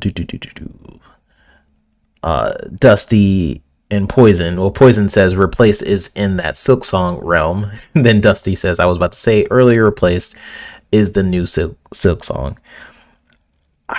I guess here's the thing: Silk Song has been MIA for way longer. Maybe it just feels that way. The way they messaged Silk Song has been so dodgy. Like the fact that it was even at this show and people, because I've seen so many reports like, oh, they're playing an older version of the game and things like that. I'm like, okay, when is this game ever coming out? But Replace, I don't know. I feel like Replace was supposed to come out last year. Mm-hmm. It got pushed to this year. It's similar. I will give you that. It's similar in terms of like they're both getting pushed. I just feel like Silk Song it has taken longer. Yeah. But I could be wrong. Yeah, whatever. We got JP Games and saying Rogue POP is fun. So yeah, appreciate everybody. Have to always try to read the chat and see what you guys are up to, what you're saying. So yeah, so the last topic, Fuzz, honestly, again, came up 10 minutes with the show. Because we were just on another show, we were discussing Gamescom, and again, Gamescom was awesome. It's kind of, I wanted to take the conversation of the future of different showcases. You know, we have E3 is now gone. Gamescom kind of feels like this new main stage. But we do have some end of the year stuff happening. We know that GTA 6 is around the corner, and a lot of game developers are going to avoid it. So for this last topic, just any premonitions you might have for this Game Awards show, and what you're kind of expecting out of that show, and what do you think will make it to the Game of the Year? Those are my two questions for you. What is the Game of the Year, and what do you kind of expect from that show? Well, this is going to be a tough one. I think Silk Song winds up getting included in the Game of the Year conversation. Now, will it win? I don't know, but it probably will be included. Nintendo will have one of two. I don't think they'll get both games because not as many people seem to be as happy with Mario Kart World in comparison to Donkey Kong Bonanza. I think Donkey Kong Bonanza gets into the conversation. I know Sony fans are going to want Ghost of Yotai to be in the conversation. I don't know if it'll make the conversation. But and then again, the Elden Ring thing, what was that, Night Rain or something like that? I Oh yeah, think. the DLC. Yeah. I hope they don't do another DLC as a Game of the Year thing. I mean, I know some people are fine with it, but like there should be a DLC of the year as opposed to a DLC as game of the year. Yeah. But yeah, I was was Split Fiction this year or was that a last year release? Yeah, that was this year, I believe. Okay. Split Fiction will definitely be in the conversation. Um, I would love for Outer Worlds 2 to be in the conversation. Generally, things like Doom don't I don't necessarily agree because I'm also one that says that Forza Horizon 5 should have been in the conversation, and Keeley feels otherwise for whatever reason. Yeah. Um, but I think there's a lot of Xbox titles that should be in the conversation, but they'll price snub them. Like in all honesty, Indiana Jones should be. Yeah. It missed the cutoff for last year, so it should be considered for this year. And then when it coming to PS5, I don't know. That should be in the conversation, but we'll see if Keeley snubs it again, or if his hand-selected panel snubs it again. Hmm. I know I'm saying a lot of shade over there. No, I mean I'm right there with you. I'm not a fan. Not a fan of Keeley. No, but in all fairness, and I know this has been a stacked year, and I'm trying. I know I'm forgetting a title that I probably played a good bit this year. I would like for things like South of Midnight to be considered, but I don't think that would get considered on Keeley's. I think that will get some other awards for its music, and its audio. I think that, well, no, audio will probably go to Hellblade 2 because wait, was Hellblade 2 this year? Yeah, Hellblade 2 was this year, I'm pretty sure. Or was Hellblade it? 2 No. came out this year? No, I'm No, cuz misremembering. No, it was that in was last year. yeah, It's yeah. coming to PlayStation this year or Cuz it did something. win some awards and stuff. Okay. Yeah. No, but South of Midnight will get probably a music soundtrack or something like that, or maybe some audio stuff. Split Fiction, um, Silk Song, Donkey Kong, Bonanza. I disagree with Elden Ring, Night Rain. I can't think of another. I know I'm missing a big like RPG title. I don't think they'll consider Avowed. Avowed was a good game, but I don't think it was game of the year good per se. And they won't consider Grounded, even though Grounded improved everything that the fan base wanted. And now you have like other, like you have mounts basically, which is awesome in that game. That should be considered, but probably won't. Um, yeah, that's tough. I Yeah. can't think Yeah. of any other ones, but those at least those mentioned should be. And like I said, Indiana Jones I think should be as well, just because of the way it was after the cutoff and it came to PlayStation this year. It should definitely be in the conversation, but we'll see. But overall, for showcases this year after like that, I would love to see the next gen Xbox shown at the Game Awards again this year. Kind of do Mm. like they did with the Series X and S. They show it like the holiday before its release kind of thing. So I think they could do it. And I Yeah. know a lot of people are saying, oh, the next gen will be 2027. I'm hoping for holiday 26. Maybe they Mm. get the full on inventory come 27, but holiday 26 when it releases. And I'm going to go out on a limb.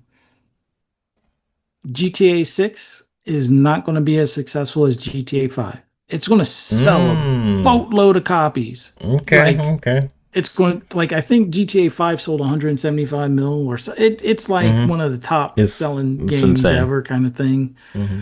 But I don't think 6 will be as well. People will love 6 over 5, I think, because they love the Miami scene and we're going to have a pretty cool looking female character in it. So I think people will love the story, like the Bonnie and Clyde kind of story to it. But I think numbers wise, because a lot people have to realize the reason why GTA 5 sold a lot in some instances is because it was cheaper to buy the game again to get the free shark cards or like the shark cards at a discount than it Mm, was to buy the shark cards themselves. Like I think I know at least this happened a couple of times where like the $20 shark cards were free with the game when it was like $20 or something. mhm, Or maybe it was like a $40 shark card. It was ridiculous. Like I know my son bought it. One of my sons bought it again because of that. It was like $35 and you get $50 in shark cards with the game for free or something. And I'm like, that doesn't make any sense to me. They're giving you money in the game for not for free, but at a discount. He's like, yeah. I was like, okay, well, as long as you're happy, and I don't know why you're spending all that money on shark cards. Should be robbing fools instead of giving them money to, yeah. spend money in the game kind of thing. But it is what it is. But yeah, my crazy prediction is instead of 175 million copies in 12 years, I Mhm. think they do something like 110 or 125. It's not going to be a failure. It's not going to be a flop, but No. some people will say as much because well it's not on track to outsell GTA 5. Well, I Yeah. think you might be on something because I think GTA 5 was also in a unique boat where GTA 5 spanned across three different generations. Like Yeah. it came out on the 360, which people kind of forget about. Then made another version on the Xbox One, and then another version on the Series X. And I know I bought all three. And you So didn't buy the PC version? and I bought the PC version. So I've bought GTA 5 probably more than any other game at this point. Halo's a close because I bought Halo 3 several times for a different reason because that was the game I played back in the day, and those discs were getting scratched up. So Halo's close, but GTA 5 is definitely it spanned that many generations, and I know almost everybody on my friends list, I'm sure, has bought GTA 5 several different times at least. Now, Yeah. Rockstar probably is looking at this generation, and maybe they'll try to replicate that with the Series X and whatever else, the Xbox Prime, whatever they're going to call it. But what Xbox's plans are won't really coincide with Rockstar might try to do. Yeah. Xbox is trying to make it so going forward all your games are playable on different devices and stuff. Rockstar is probably like, we want you to buy the game multiple times. So we'll see. We'll see what they end up doing. But I think that game is going to be absolutely massive. I agree with any Jeff Keighley slander because, for one, the Game Awards in general, how it's set up is such a mess. Like the fact that every year you end it in December because that's the year for sponsorships, and this is the year you're gonna get all deals on gaming, and that's why it's in December, because most, if it's a real award show, it would be like the Oscars. It would be in January, February. Like that way you take all of the games into account of the year, because sometimes if a game comes out during the Game Awards or after the Game Awards, you can't vote for it. So if you ever want to be a legitimate Game Award show, which I'm sure they don't, because we've had so many conversations about the mess that is the Game Awards, you would think, yeah, take the whole year into account, so that way every game gets a chance and no game gets snubbed. Put it in January of next year, February. But yeah, they don't want to do that. Or at least, like, I don't know. There's a couple ways they could do it. If they want to have some show in December and then maybe the actual award ceremony later on, maybe that's something they could do. But I put a question to you guys in the chat. I'm gonna end the poll now. And this is just I was just curious of what you guys thought, right? So I asked you guys, should remakes and remasters be considered for Game of the Year? We have 88% of you guys saying no, it shouldn't, and then 11% saying yes. So that's just the 17 votes from the peeps in here. Appreciate you guys for participating in my experiment. I was just curious. To me, Mhm. my personal view is most of everything should be considered for game of the year, except DLC. I think DLC should be its own category. But if a remake, sometimes you get a remake and remaster that's so different from the main game. I know we talked about this. Um, if it's so different from the original that it basically becomes a new game, then sure. But I think in the year that is 2025 or 2026, there's usually so many other games that deserve it more. Um, then it basically gets kicked out of the category. But honestly, I think every game should be considered for game of the year if it's the criteria that it's not a DLC. But if it's more so rather than the remake, remaster, the people in the gaming industry use those terms like kind of interchangeably. Like for a game like Obsidian, for example, like with what they did, or not Obsidian, sorry, Oh, Oblivion. Oblivion. Yeah. Oblivion. Like you're gonna tell me because that game is a remake that it doesn't deserve a game of the year? Like that's just my example. Like I don't think that should be kicked out of a conversation just because it's technically a remake. You know, because that Yeah. game has done so much to make it a brand new experience for new people like me. I played a little bit back in the day, but because it's almost basically like a new experience in a lot of ways, I think it should be. Now, I think, and that also gets to the conversation. Like Forza Horizon, I feel like should also have been considered for Game of the Year because Yeah. what they were kind of doing was saying like, oh, racing games can't be Game of the Year, and then you look at what the judges tend to do, and it's like certain genres are praised more than others, and I don't think Hmm. that's right. I think if a game's quality is good enough, then everything should be technically considered game of the year except DLC. I don't think DLC should be considered. Like someone mentioned in the chat, like it should have its own category. So that's just Yeah. my personal view. You guys don't have to agree with me. 88% of you guys was like, nah, 3-bit, you suck, right? But that's what I think. Again, there are most likely in the year there are games that are going to be more of a topic of conversation than a remake and remaster. But Yeah. if it's like top tier and this is like whoa, like this is an incredible experience and it is technically a remake of like a game that came out in the 80s, 90s, whatever. Hmm. Um, then yeah, I think it should be at least thought about to be considered. But well, what do you think? You agree? Disagree? I kind of agree, but it's like this. It's a weird slippery slope. Oh, and I Mhm. shout out to Big Mad Mo, and there was a few others. GNT, I think. Shut up. Expedition 33, which is a game I beat, and it completely slipped my mind. But Oh yeah, yeah, yeah. it it's the old fog. So please excuse that.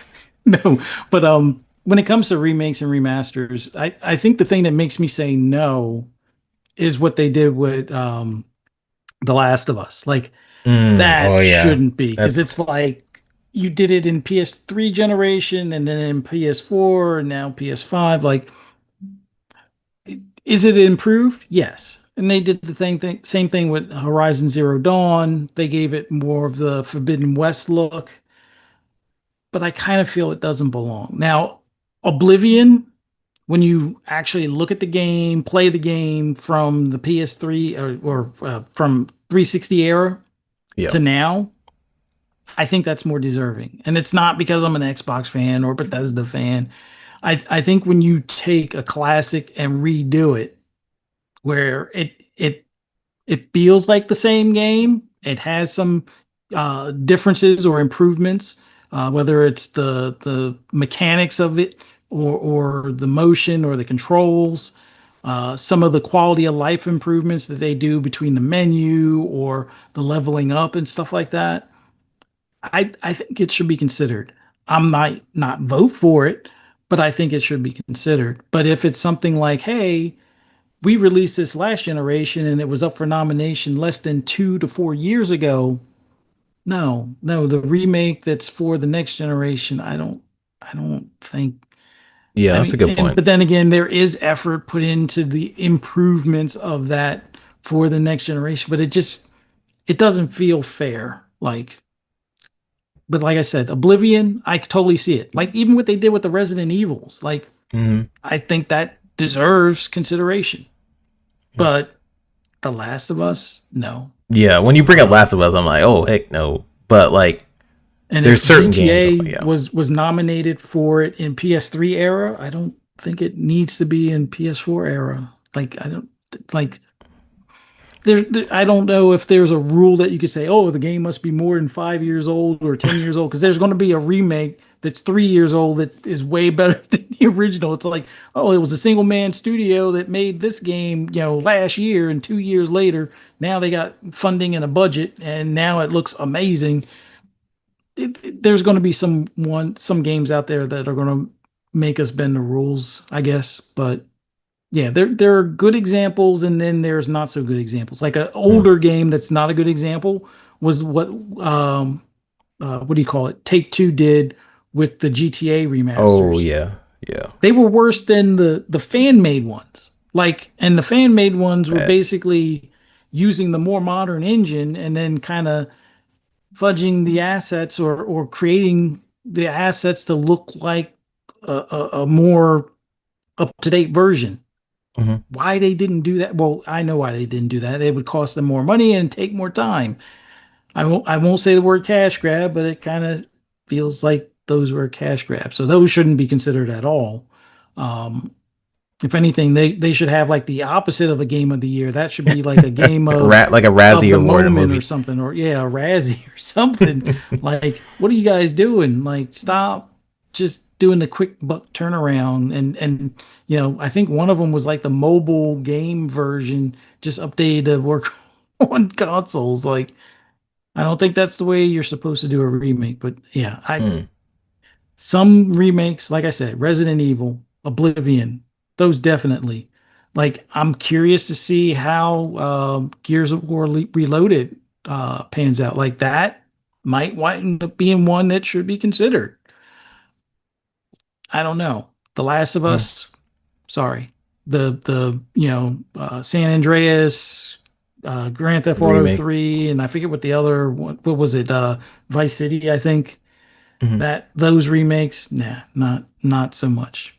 Yeah, I know. Me, Fuzzy, Mav, Pong had a huge debate about this, and that's why I put it up because I'm super curious to what you guys think in general about it, because it does get into topics of conversation. Like, what do you think qualifies for game of the year? And I know some people mentioned or agreed with Jeff Keighley, like, oh, racing games shouldn't be up there, but I'm like, why not?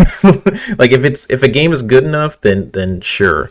And I kind of want to bring up Stone because he disagrees, and I love conversation. So he says, I agree that it deserves recognition and applause, but I humbly disagree that it should qualify for game of the year. To me, so this is where I'm just like interested in. To me, is it because you are thinking about the blueprint already being there? Like, if the blueprint is the reason why certain games can't be game of the year, then I'm like, oh, that's tricky, because you already had the layout of the game in there, and you're just updating the graphics, and I could understand that, but sometimes they full on update the gameplay, or it feels like a whole different experience. So I don't know. I still I can agree for certain games, like Last of Us, for example, what Fuzzy was bringing up. Like, Last of Us has been remade so many times at this point, where you've had generations of it. And the first time they did the game it was incredible. So it was on PS3 initially, I believe. That was the Mhm. first one. And then they did a PS4 remake, and then they did a PS5, I believe. Yeah. Then they did the PS5 one. You said read my previous one. What was your previous one?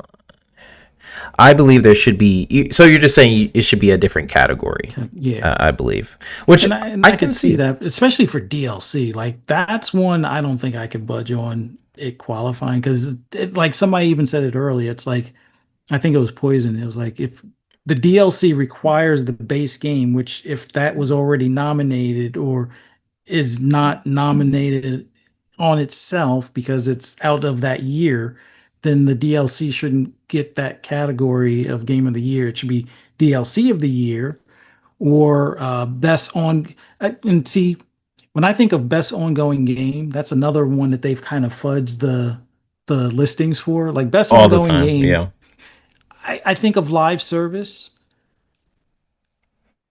Wasn't DLC could Cyberpunk in kind there? of fit into that, but like, yeah, Cyberpunk felt That made weird no being sense. best ongoing game, especially when you got DLC for The Division or DLC for Destiny or DLC for, even things like what they did with the way COD is for, I guess it was Modern Warfare 3 and then what was it afterwards, or maybe it was Modern Warfare 2 leading into 3. That was kind of not really DLC, but it was like more of like an expansion as opposed to its own individual game, even though it was released as its own individual game. Like DLC should definitely have its own category. I would Yeah, not be opposed to a remake, remaster yeah. category. I think that might be a fairer one, but if by chance Silent Hill was so much better than the original with the improved quality of life, I could see maybe that one title, but don't let like a whole list of remakes get into that category. But even then, like I think it's better to keep the category separate. Yeah. And But I'm, of go, course, I'm speaking very hypothetical because we yeah, live in a world right now, the gaming industry, where they're very Sony biased, anyways. Like the fact that Cyberpunk even won in an ongoing category when Xbox should be dominating that category with Sea of Thieves and Halo and all these other multiplayer games just shows you the Game Awards, the state. But this is all hypothetical. true. Right. And I do agree with the fact that um like sure it could have a separate category. I was just saying like if I was the ruler of the Game Awards, the boss, I would be like every game can technically qualify for. That's kind of where my brain logic is. Every game could technically qualify unless you are a DLC because that your game already came out. That's an addition to it. So I don't agree that DLC should qualify for Game of the Year. But if you're a remake, remaster, whatever, technically it should qualify. Now, if you're trying to be like Sony and they are remaking every game every freaking year, then you could try to get on my list, my boss list, but you're not going to do it. It's not going to happen. But like, sure, that is my standard rule that I've put in place. My gavel. Every game can kind of be in my Game of the Year category. But that's just my hypothetical future of the Game Awards. But you guys are great, having a great conversation. Most of the chat disagrees with me, and that's completely fine. I mean, I even disagree to a point of my own point, but when I think about certain games where it's so different from the original that it basically becomes a whole new experience, is where I'm like, oh yeah, well maybe that should qualify, and you shouldn't be disqualified just because of the blueprint was already laid out. Because you may have to change the blueprint quite a bit from the previous, so you're really figuring out the roadmap for your game. And when I think about being a game developer and thinking about all the different pathways you have to take within the production side, maybe that's why I think about it a little bit differently. It's friggin' hard. Game development is hard. So I very much respect the developers who are going in there and putting a lot of effort into stuff like remakes, remasters.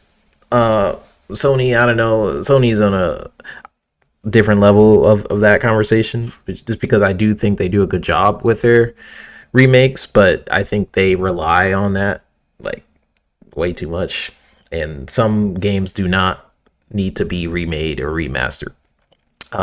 So, but yeah, that's about it. Let me read some of these conversations, and we will get on out of here. Do. Poison Maniac says mine's eye was phenomenal, actually. Ooh, ooh. You say he's just kidding, It looked promising, but yeah, it wasn't executed right. Like maybe it needed more time, and I get it. They wanted to come out before GTA 6. The previous dev from GTA 5, but not a good start, and we'll see if the game gets any of the support stuff that they said for ongoing support. So yeah, we'll see. Yeah, we'll see. I think like yeah, it's always confusing when you get like, oh, this is the maker of GTA, and it had a lot of good talent at that studio. I think they just rushed it quite a bit. It is really rushed. If you guys play that game, it's buggy. It does not feel good. Satna says, even if remakes are allowed, it's one of the most technically incompetent games released this year, and the core game doesn't really hold up to the current games. I'm trying to figure out what you guys are talking about. Was it? I'm trying to see which game he was talking about. Maybe it was Mind's Eye. I'm just gonna assume you're talking about Mind's Eye. Big Man Mo says Sea of Thieves should win every year. Yeah, if you're talking about the ongoing category, that's basically an Xbox category. Like that's something they excel very well in, and that's something the Game Awards is going to try to snub every single year because they do not like Xbox. It's very clear, but that is something they do very well in. Whether you talk about Call of Duty, anything, they just have so many multiplayer focused franchises at this point that they should basically fill up that category in quite a bit. Even Diablo and things like that. Worst game of the year should be a category. I would put. Yeah. Oh man, that should be. I mean, they're trying to celebrate games. Yeah, I get it. But that would be really fun to also do a worst game of the year. Maybe we'll do that ourselves once we watch the Game Awards together. I'm sure we'll be on Fun Speculation channel or somewhere. Maybe we internally we'll do that. Be like, what was the worst game of the year? We'll vote for it. I think it will wind up being one of those. Although I think they're starting to get banned on both the PlayStation and Xbox Store. Those like achievement, achievement score or trophies for money kind of thing, where it's like play B1 or B2 or B3, and basically you just fly a B through like 100 levels and you get 1,000 gamer score or something like that. Like, I mean, so I get it. Some of those are like nice, relaxing games. You don't have to really, focus on anything. You can do it while you're, at work or whatever. I don't know. But yeah, they're those, I guess, slop games or achievement trophy games are starting to get banned. Yeah, I used to play those games a lot because I was like, "Ooh, I need better gamer score." Ron Slusher says Concord best ongoing game. Yep. Add that to the list. Yep. Let's see what it says. Ninja Duck says all games have a blueprint, and then he says, Is it not called a racing game? So why should it not get Game of the Year? Yeah, I mean, again, I have so much salt for the Game Awards. Yeah. Like how they run things, who's on the panels, usually people who tend to really like certain genres of games and not like others. So that's my main problem with the Game Awards, besides it being also in a time where they don't consider all the games of the year. There's so many problems I have with Game Awards, but like, yeah, that's definitely one of them. Well, the funniest thing was they tried to make it seem like, oh, racing is a niche genre. And it's like, so you give the award to an even smaller niche genre in platformers. Like, Yep. please understand, racing games used to be one of the pillars, along with fighting games and platformers. They were all three big, go-tos for, any console during its generation. Like typically your racing games are your graphical showcases, and your platformers are like your repeatable, difficulty or scalable difficulty type of games. And then your fighting games were like the beginnings of like co-op or PvP kind of deal. And then all of a sudden, oh, well, racing shouldn't count. It's like, well, wait, you gave it to a platformer though that sold 2 million copies. And I understand art shouldn't be based on sales numbers. Um, they say that with the movies. With games, maybe the amount of playability should be in the consideration. Like, don't put a title that's got like 5 people playing, not like an ongoing game, but like 5 people have played it, and now we want more people to play it. So we're going to give it the Game of the Year award. So hopefully more people will pick it up, kind of thing, versus a game that you're saying is niche but has 40 million players, or 45, or I think it's like 50 million players now. Like, Yeah. what are we doing? Like, I would say that's a game. Maybe Forza Horizon 5 isn't a game of the year. Maybe it's a game of the generation. They Yeah. they tried to poo poo on that when another game from Xbox was called a game of the generation. They're like, no, it's not. And it's like, yeah, let's see how many people are still playing it 10 years from now. Because I guarantee people will still be playing Starfield 10 years from now. Yeah. The Just saying. freaking yeah. Again, you will see me and Fuzzy probably bash the game awards each year. The one thing I like about the game awards is the game announcements. But other than that, like, since I'm pretty heavy into the gaming industry, or at least have been, I I really respect the developers, and I want them to feel like their work has been rewarded. And to be honest, the Game Awards is just not that place to go to if you really are looking for that. But there's been some other really cool award shows like Dice. The Dice Awards are really cool. Um, and there's some other ones. I'll start highlighting those for peeps who drop on the stream. Nerds and Other Legends says, "Hi everyone, late to the stream, but I'll catch the replay. Please do, man." Um, he says, "I hate their claim that it's a celebration of gaming. It is really not. Yeah, it's a celebration of advertisers and things like that. That's literally why they don't account for the full year. It's full of ads and all that. It's entertaining. I love watching it with you guys when we go live. That's still something I really look forward to. And the highlight of the Game Awards is honestly watching it with you. I know, cheesy, but like I mean it. You guys are awesome." Max says, "3-bit, I agree. DLC should not count, and racing games like Forza should definitely count as Game of the Year." Heck yeah, Yeah. 100%. All right, we're gonna get on out of here. Appreciate everyone for dropping on in. We have still 70 people kicking it with us live, and you guys are amazing. We do this show every Sunday, or at least try to. My schedule is crazy. Next Sunday there will be no show because I'll be at Dragon Con. If you guys are in Atlanta, Georgia, it's basically our Comic Con. It's panels, celebrities. They have a couple celebrity panelists this year. John Boyega will be here. Super cool. Which is, if people don't know the story about me and John, I auditioned for Star Wars. People know this story, right? I auditioned for Star Wars, and me and John were in the finale of the auditions, and of course he won. He got me, so he beat me for the Star Wars role, and then I stopped acting. But no, it's gonna be really fun. So I will be going to Dragon Con this coming Sunday.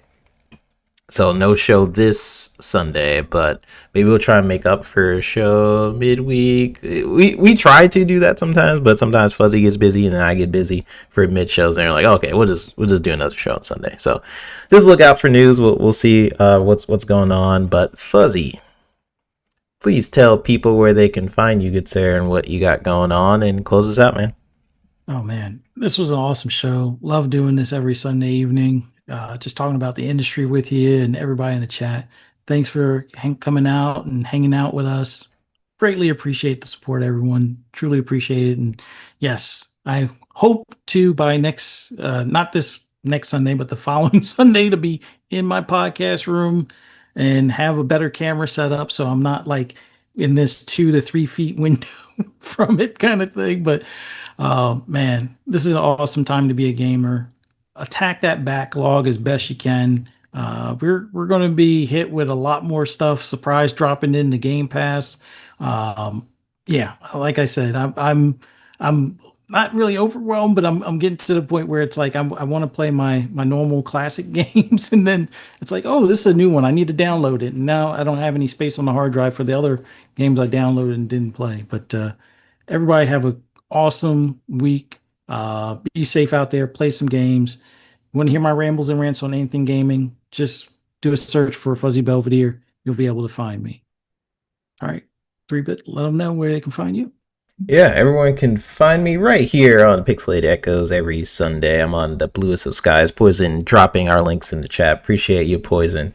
And I try to appear on other shows if I can. Make sure to follow Fuzzy, and he does a couple different shows with the wifey, and he's doing a lot of shows with Boom that I like to drop in on. But other than that, I'm usually on the Fun Speculation channel as well. So I try to do that when I can. But no, appreciate you guys. If you guys agreed with us or not, let us know in the comments section down below. Be sure to hit that like and subscribe button on the way out. It's always appreciated, never expected.